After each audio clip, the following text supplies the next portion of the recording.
This is Home Value Stories. I'm Jamie Owen.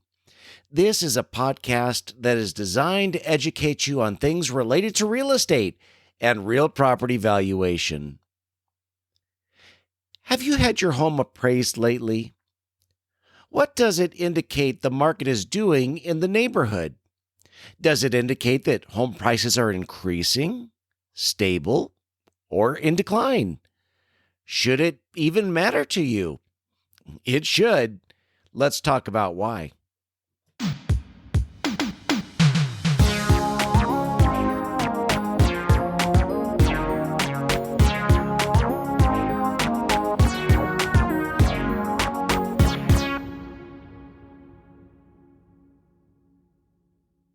A popular TV show called Get Smart aired from 1965 to 1970.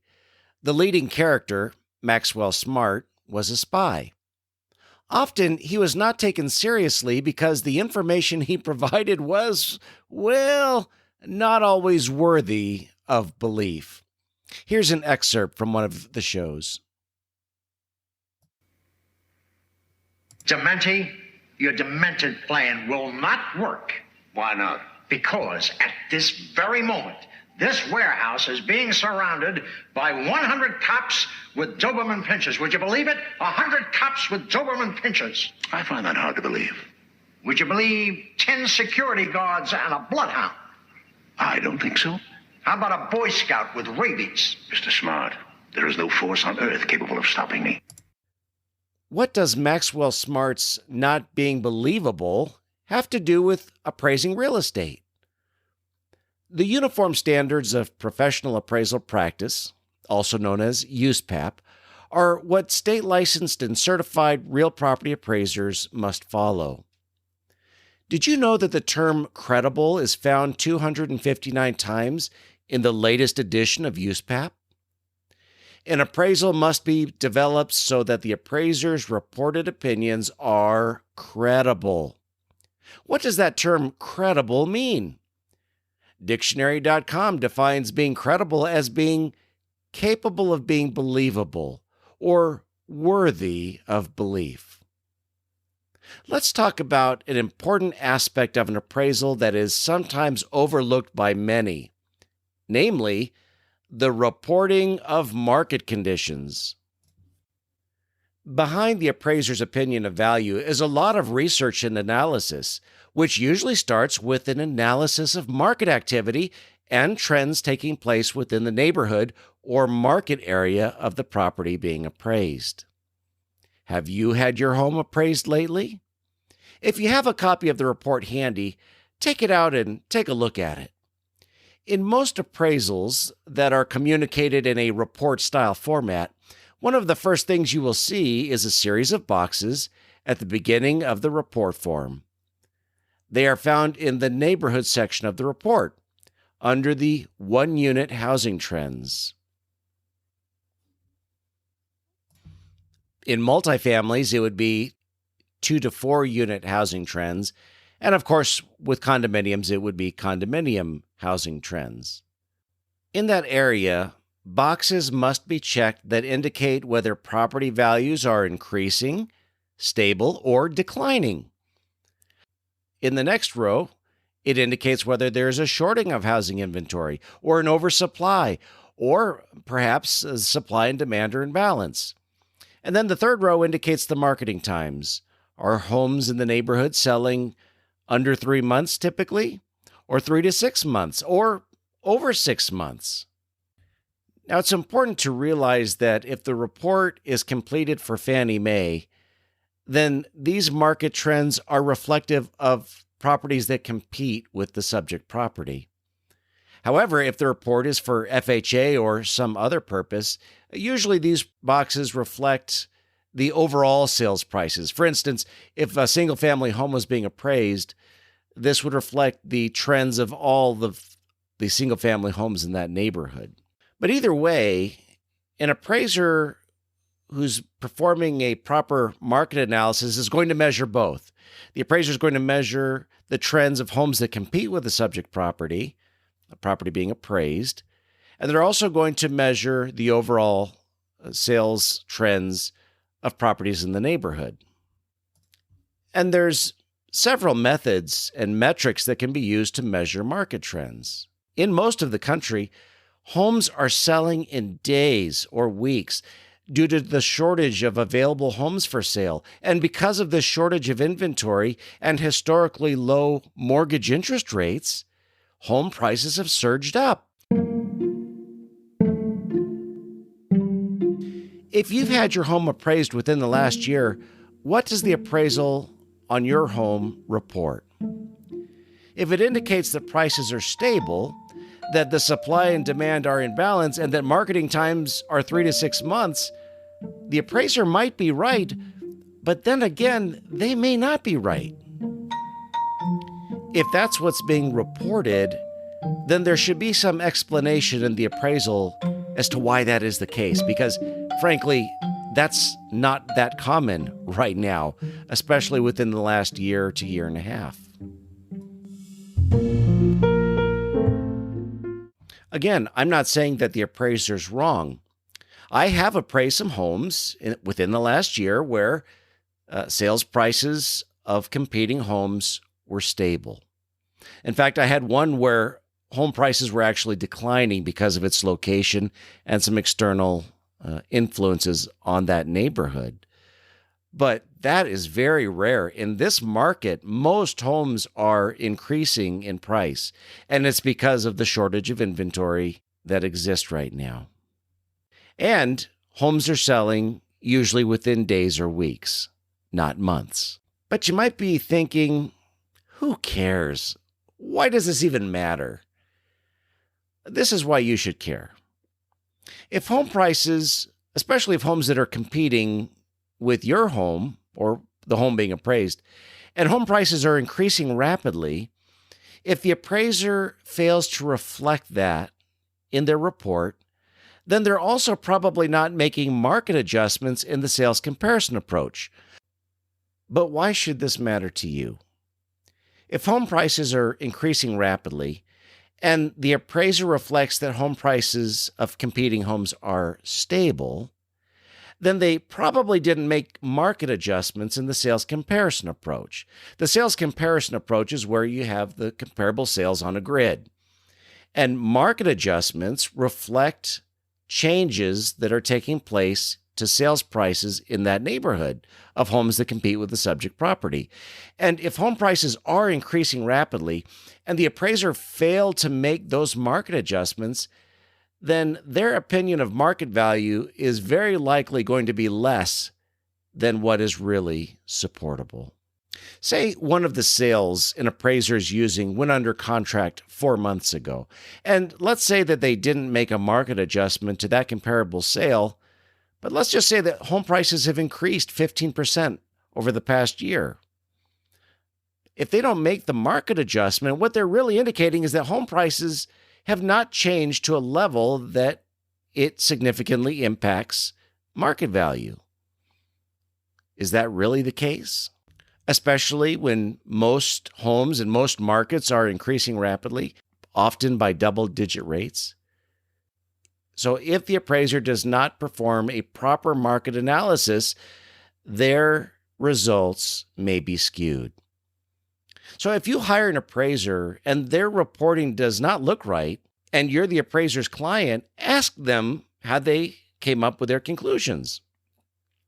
Of course, if the report was completed for a bank, then the bank is the appraiser's client, and there's not much you can do other than possibly ask the bank to look into the situation to make sure that the appraiser got it right. By the way, if you're an appraiser, why should reporting market trends accurately be important to you?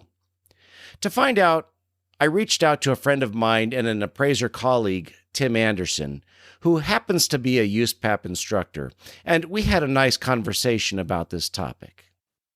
But Tim Anderson is with me today. He's a friend of mine. He's a USPAP instructor. He also provides USPAP consulting and compliance services, real estate appraisal training, appraiser advocacy, and mentoring. And Tim is just an all-around nice guy. So welcome to the show. Jamie, thank you so much. I appreciate it. It's good to be here with you. Let me thank you for everything you do for the profession. I enjoy your podcasts. They're always very professionally done. Therefore, you have my total envy. And it's good to, that's the wrong term. It's because of what you do is beneficial to the industry. Many appraisers benefit from it. And for that, I thank you. Oh, you're very welcome. It's my pleasure. And thank you. You also have an awesome podcast. And I've learned so much from that myself. So, in fact, where can people find your podcast? Jamie, if they will step outside their front door and wave $100 bill, I will personally deliver it to their house. No, you can go to my website, which is www.theappraisersadvocate.com/podcasts, or I'm on Apple Podcasts and I may be on Stitcher. I don't know. I don't think I'm on. There's another one, another big one. I don't remember right now. And I found myself even on a Spanish language platform some time ago, but yeah, they're out there. Yeah.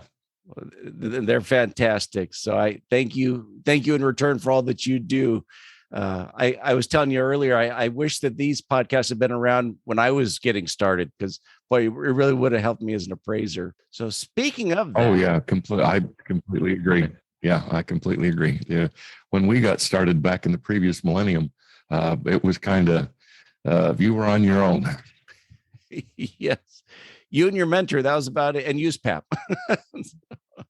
Or for some, I've been at this since before USPAP existed. So that tells you how old I am. Oh man, we won't go there. No.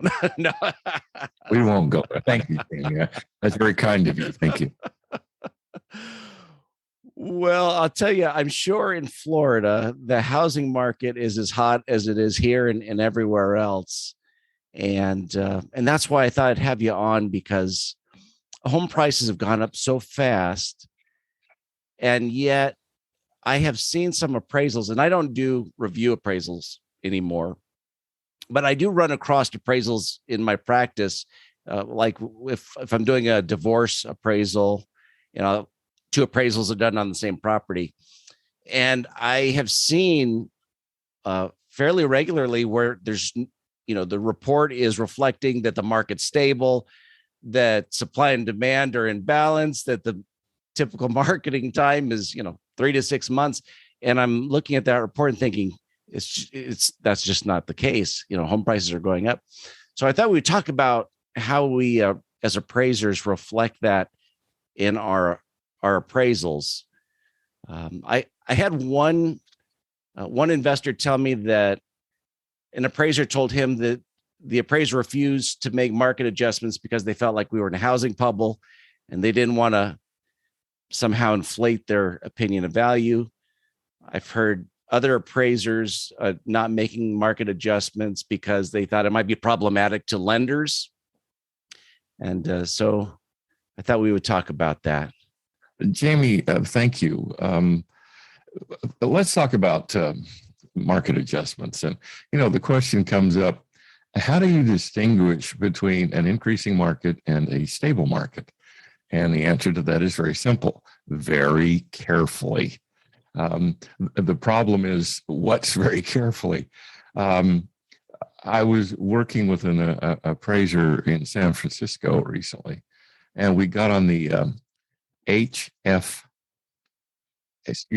can't say all these letters in order, the FHFA.gov website, and went to the home price index calculator for San Francisco.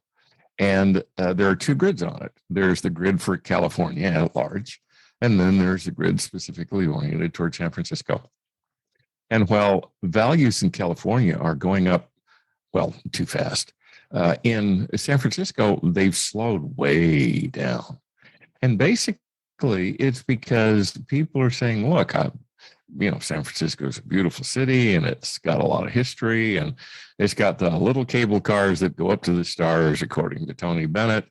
But it's also just too expensive. I mean, people are getting to the point where they're saying, yeah, that's nice, but I can't afford a $5,000 a month mortgage payment. So we're seeing the market slow down.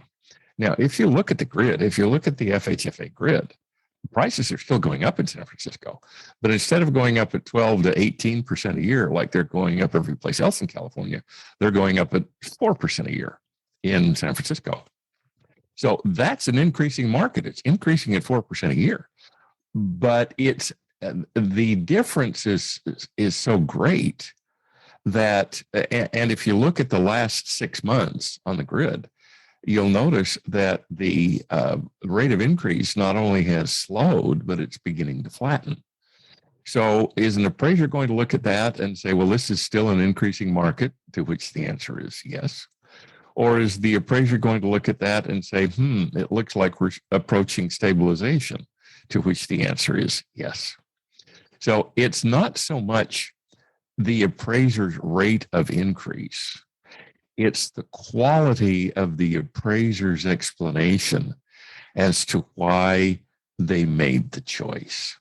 Now, it would be very simple on the form, the 1004 form in San Francisco, to mark that prices are still increasing, because quite frankly, they are. But yet it would require a detailed explanation that, well, yes, they're increasing. That rate of increase has slowed way down. And that slowing of the market is an indication of what's going to happen within the next 6 months. So the appraiser would be hard put to say, okay, prices are going up and marketing times are 12 minutes and 18 seconds, which sometimes in California they are.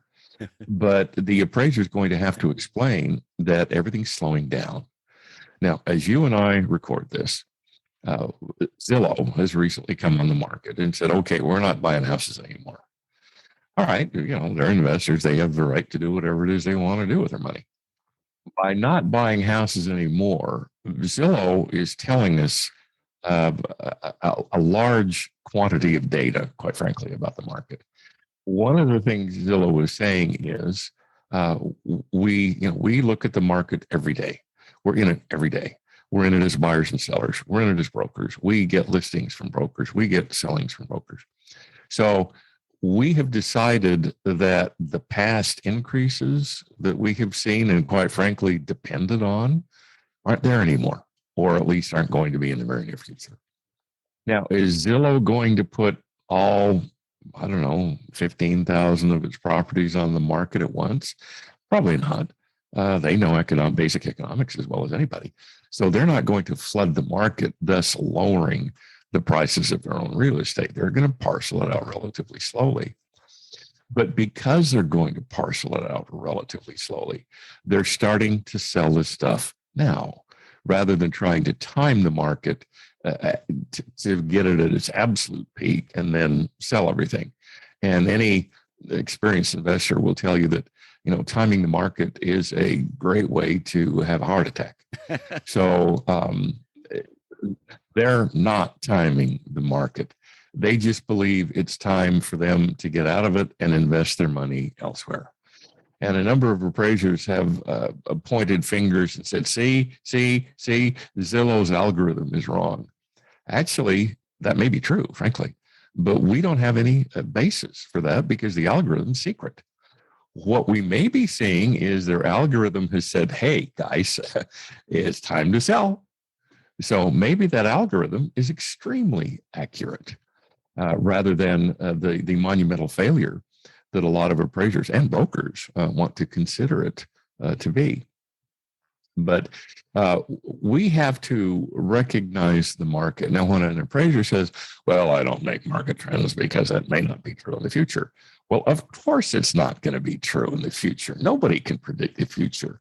I mean, we're recording this very early in the morning, and you and I don't know what we're going to have for lunch today, much less what's going to happen in 3 months. So an appraiser saying, well, I can't predict trends, Is the appraiser saying my hair grows and I need to clip my fingernails every once in a while? Yeah, so what? That's why we date an appraisal, because it's good for today. It's not good tomorrow. It's good for today.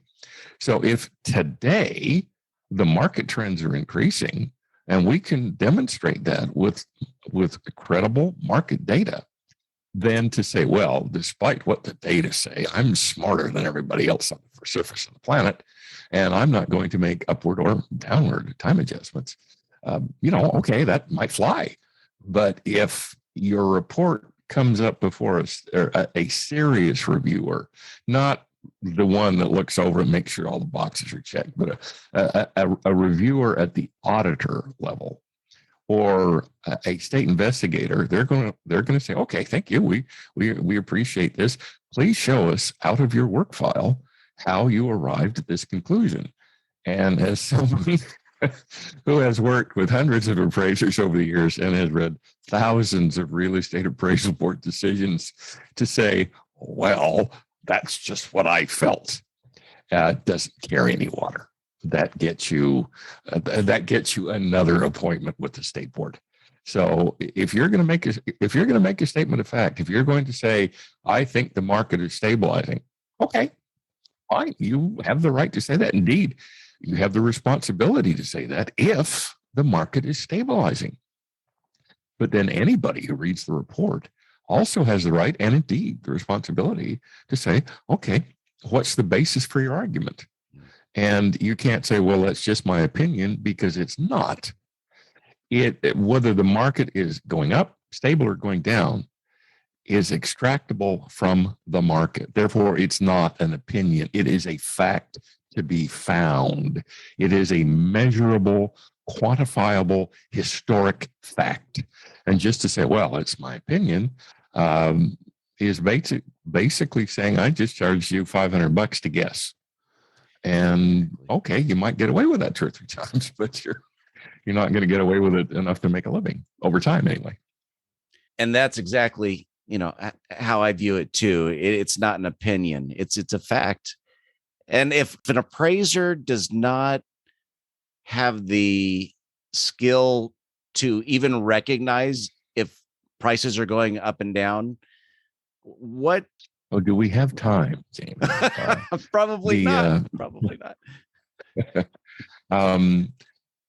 Jamie, one of the, I don't know whether to say one of the curses or one of the benefits of USPAP is if the state decides that you did thing A improperly or incorrectly or incredibly, then they're also going to say, because you didn't do it, quote unquote, right, you were incompetent.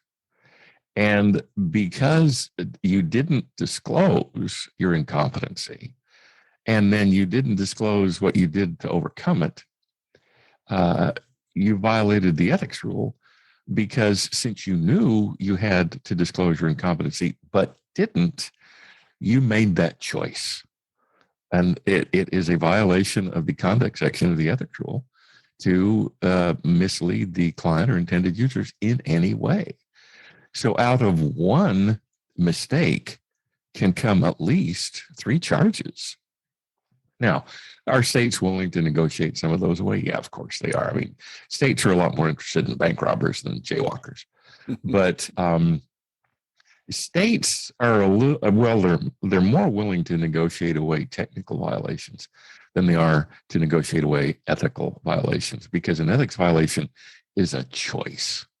And let's face it, most appraisers out there are extremely experienced, and they've sat for 10 or 15 USPAP update classes. Yes. So if at that point they don't know what's in USPAP, then there might be some issues with the state. And believe me, again, as one who works with those appraisers, you want to avoid problems with your state, because rarely do they go in the appraiser's favor. Occasionally they do, but rarely do they go in the appraiser's favor. Now, quite frankly, a consumer files a complaint against you, there's at least a 50% chance it's going to get dropped, because the state's going to look at it and go, okay, there's nothing here. And then they get a hold of the appraiser and say, okay, you didn't do anything wrong and don't do it again. Get out of here. But for those 50% that do end up in a formal charge before the state, it may go reasonably well. It may go just icky poo. It depends on, if it's your first rodeo and you didn't have enough stuff in the work file, you're probably going to get a snotty letter. If it's your fifth rodeo and it's your fifth rodeo on the same thing, it just might be easier to send your license back and avoid all the silliness that's going to accompany getting your license revoked. Oh man, and all of that is what we want to avoid. Which if we can, we'd like to avoid that. Yes. Uh-huh. Yep. So we have to be competent and we have to report the truth based on what we're seeing. We have, standard rule 2-3 is very clear. It says, I certify, you're raising your hand to we get it. Nobody can see the camera, but you can see the camera. Yes. You raise your right hand to the square and say, I certify that to the best of my knowledge and belief, every statement of fact in this appraisal and report is true and correct. And it doesn't say it's a pretty good guess. It doesn't say, there's no rumor behind it. No, it says I certify it's true and correct, period. I mean, that's black and white. There aren't any gray areas there. So when you say, no, the market is not going up, it's stable. Okay, as long as you can prove that to be true and correct, you're fine. But if you can't, and again, the state doesn't have to prove you're wrong. You have to prove you're right. So if you don't have that stuff in your work file, there are probably going to be some issues. And that's good to remember, not just now where a lot of prices are increasing, though they are stabilizing in a lot of areas. But if we go the other direction, like you mentioned, it applies to declining markets too. Like in 2008, most of my reports had negative market adjustments for a lot of homes because things were just falling from the sky. So if that happens again, we have to also reflect that. So whatever the case is. Yeah. And appraisers say, well, if I put that in there, the client won't like it. Well, that's just too bad. Yes. It's not our job to protect the client. That's not why we get hired. Our job is to measure the market and tell the client the truth. It's just like you go to your doctor and your doctor says, Jamie, you got the galloping gamboo and here's what you got to do to get rid of it. And you go, well, I don't want to. And the doctor says, fine, Jamie, that's your choice. But if you want to get rid of the galloping gamboo, this is what you got to do. Okay. It's your job. It's your doctor's job to tell you the truth. What you do with the truth is up to you. It's our job to tell our clients the truth. What they do with the truth is up to them. Let me ask you a technical question about market adjustments and an analysis of that. Is there a time when we could use an extraordinary assumption regarding market trends? Maybe there's just not a lot of data out there that's reliable. Yeah. Jamie, okay. Thank you for raising the word reliable. According to USPAP doesn't use the word reliable relative to appraisals. It does, however, use reliable relative to data.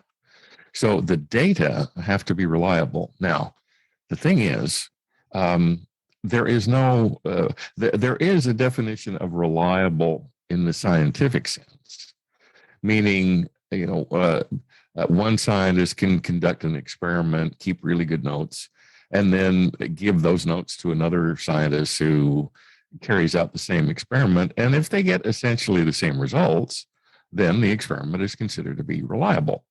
But we don't have that pleasure because we're dealing with the emotion of the purchase and sale of residential real estate. So what we have to do is we have to make a decision. Are the data reliable? Are the data sources reliable? Now, if you got 6 data sources and they're all telling you different things, then yeah, you might have to make an extraordinary assumption that data sources 1, 2, and 3 are more reliable than 4, 5, and 6. Okay, That's perfectly acceptable. There's absolutely nothing wrong with that. Because if you look in USPAP, if you look specifically at the definition of an extraordinary assumption, it allows for extraordinary assumptions about market trends because the data just may not be clear, quite frankly.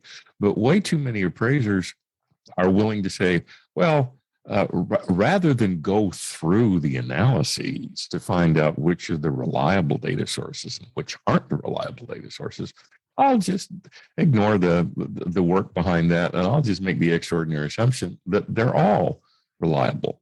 But yeah, we know they're not. So that could be a lack of due diligence. And due diligence has its basis in both the conduct section of the ethics rule and the competency rule.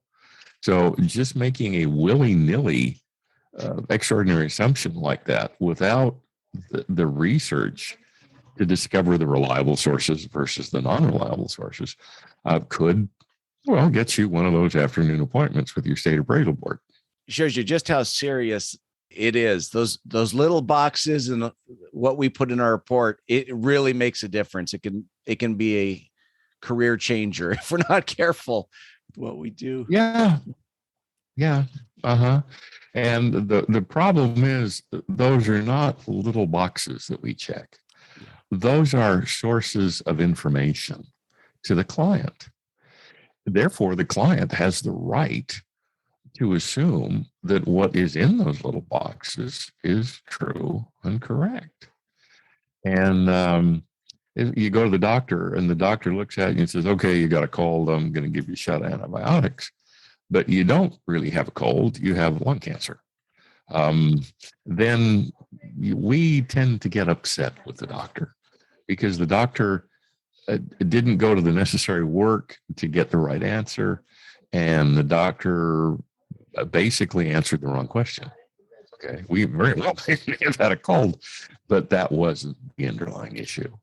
So, you check the box. Yep, highest and best use. Yep, present improvements. Check the box, move on. Nope.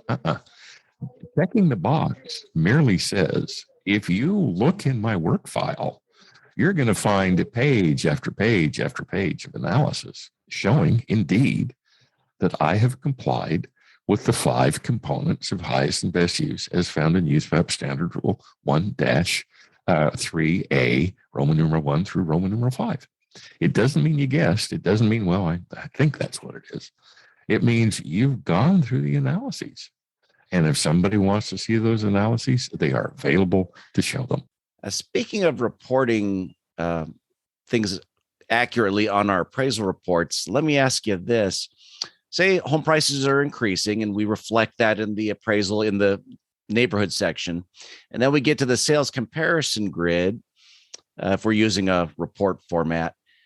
Is there a way to reflect a change in the market in the sales comparison grid without making adjustments? USPAP doesn't require specifically that we make an adjustment on some things, but is that even possible when it comes to changes in the market? Jamie, you're going to hate the answer. It depends. I knew you were going to say that. First of all, if you well, that's the one answer that always fits. Yes. Jamie, if you go to an e version of USPAP and you type in the word adjustment or adjustments, it doesn't come up till something like AO13. Yeah. There is no mention in Standard 1 of adjustments. Appraisers don't have to make adjustments. That's a GSE construct. It's got nothing to do with USPAP. So you don't have to make adjustments. Now, if you're going to do work for a GSE and you don't make adjustments, then you're going to have some serious splaining to do because they expect them. But if you were to do, say, an appraisal for a court, the court doesn't expect adjustments. The court would probably just as soon not see them, frankly, because then the judge has got another decision to make. Oh, did the appraiser get it right, or do I have to get another appraiser in here to answer the question? Now, it would be perfectly acceptable to say, okay, I got one sale 3 months old, and one sale that took place yesterday. And the sale that took place yesterday is really high, which tends to say prices are going up. Therefore, I shook my chicken bones and I threw my snake entrails, and I decided the property was worth $450,000, not $430,000, because prices are increasing. I don't know how much, but they're increasing. So I went to the high end of the range to account for that. That's perfectly acceptable. It wouldn't be for GSE, but for a non-GSE appraisal, yeah, that'd work. Or if all your sales were 3 months old, you might not need to make a time adjustment. Now, that's assuming the market's going up at 5% a year. Who cares? Yes. It's going up 20% a year. Then, yep, you're going to make an adjustment. You're going to make an adjustment for 3 months. And I see way too many appraisals that say, well, the market's going up 20% a year, but I didn't make any adjustment if the sale was in the last 3 months. Well, why? Right. 20% a year is like 1.7% a month. Yes. So in other words, for 3 months, you're looking at a 4% increase. Why are you not accounting for that? Let's see, incompetency, misleading, ethics rule violation, statements of fact true and correct. That's going to be a problem. Yep.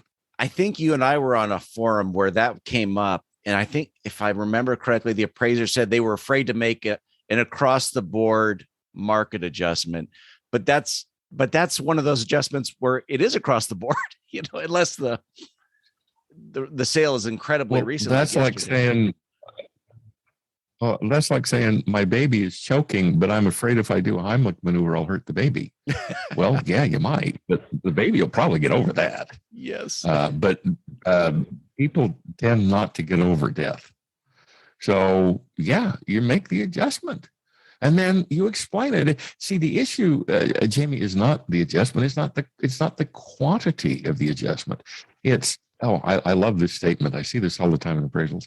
The adjustments are as shown. What else can they be? Okay. That doesn't tell anybody anything.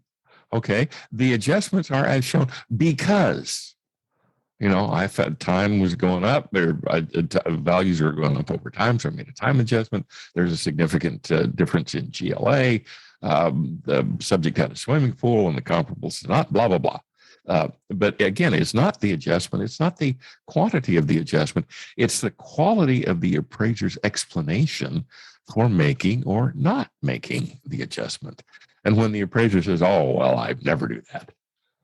Well, if you should, then what you've just done is admitted to 20 years of errors. And you typically don't want to do that. Well, I sure appreciate your expertise in explaining this. And I didn't bring this topic up to pick on my fellow appraisers either. My appraisals aren't perfect, but I've just noticed it. And I know it's a serious thing and it's kind of a simple thing. It's a pretty basic thing for appraisers because valuation is our expertise. So we've got to get that right. Put the proper analysis into it. Jamie, you're right. And the thing is, there are plenty of educational opportunities out there. Now, I'm not going to toot my own horn. This is your show. I'm not going to plug my stuff. But I want you to, because I was going to ask. There are plenty of education. Pardon me? I wanted you to anyway, so go ahead. Oh, well, all right. You want me to plug? If you go to my website, if you go to Scott Cullen's website, Scott is Solomon Adjustments. If you go to Appraiser e-learning, Scott and I have videos on all those venues about making adjustments, and we walk through them in great detail. So, once you've watched those, well, obviously you're going to need to practice some. We pretty much pull the secrecy off of it. And again, it's not, am I doing it wrong? Probably no, you're not. The issue is, are you explaining it properly? Now, Jamie, you may look at all the data and say, well, a swimming pool adds $12,000 in value. I may look at all the data and say, no, it adds $15,500. We're both right, as long as we can support the conclusion. So the issue is not, how do I make a time adjustment? That's not hard. Basically, you compare old sales to new sales. Hello. What's hard is explaining why and how you made the adjustment. That's the challenge. But calculating the adjustment, that's not a big deal. The big deal is explaining it. And that's where appraisers have a great opportunity to shine as they explain what's going on. And when the client gets through, the reviewer or the state investigator gets through reviewing it, they go, oh, okay, I can see how the appraiser got there. Don't agree with the appraiser, but I can see how the appraiser got there.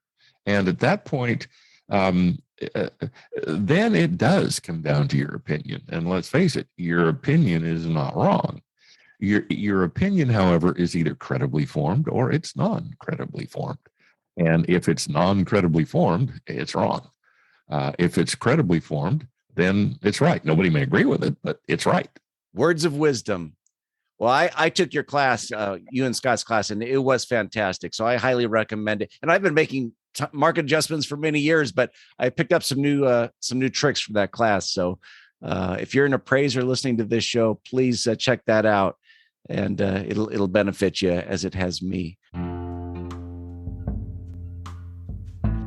Jamie, it's my honor. Thank you for asking me. I appreciate it very much. It's always a pleasure to work with my fellow appraisers, my friends. And I consider you one of my friends and one of the professionals out there. So thank you very much. And let me plug your stuff. And everybody listen to Jamie's podcast and read Jamie's blogs because they're informative and they're interesting. And as someone who does blogs and podcasts, I also have to comment on the quality of Jamie's production values, which are excellent. Well, thank you for saying so, my friend. I really appreciate that. And hopefully we'll have you back on again at some point in the future, if you wish. I look forward to it. Thank you. It'll be an honor. And travel safe to the NAA conference. Jamie, thank you. I know you have a family commitment, which obviously takes precedence over any convention. But maybe next year. I'm going to get there at some point. It's my goal. Okay, good. Good deal. All right, Jamie. Well, we'll see you at a future one. You got it. An appraisal needs to be credible. It must be worthy of belief. If you're relying on the results of an appraisal, then the appraiser's market analysis should be important to you because it can have an impact on whether the appraiser's opinion is credible. That is, whether it's worthy of belief.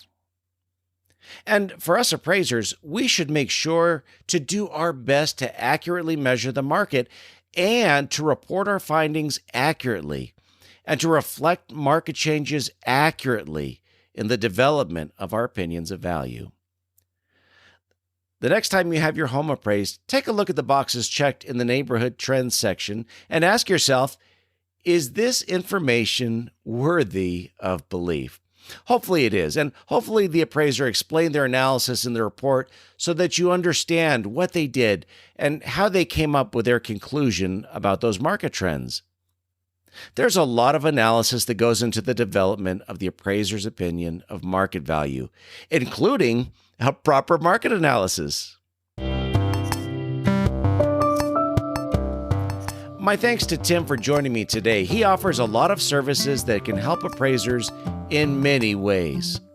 You can find Tim Anderson at theappraisersadvocate.com. And by all means, give his podcast a listen at Tim Anderson, the Appraiser's Advocate Podcast. And thank you so much for being here today. I hope that you found this episode to be educational and, as always, a little bit entertaining. If you have a topic that you'd like me to cover in a future episode, email me at homevaluestories@gmail.com, or you can message me on Twitter on my Twitter handle @storiesvalue. Until next time, may all your stories be happy ones.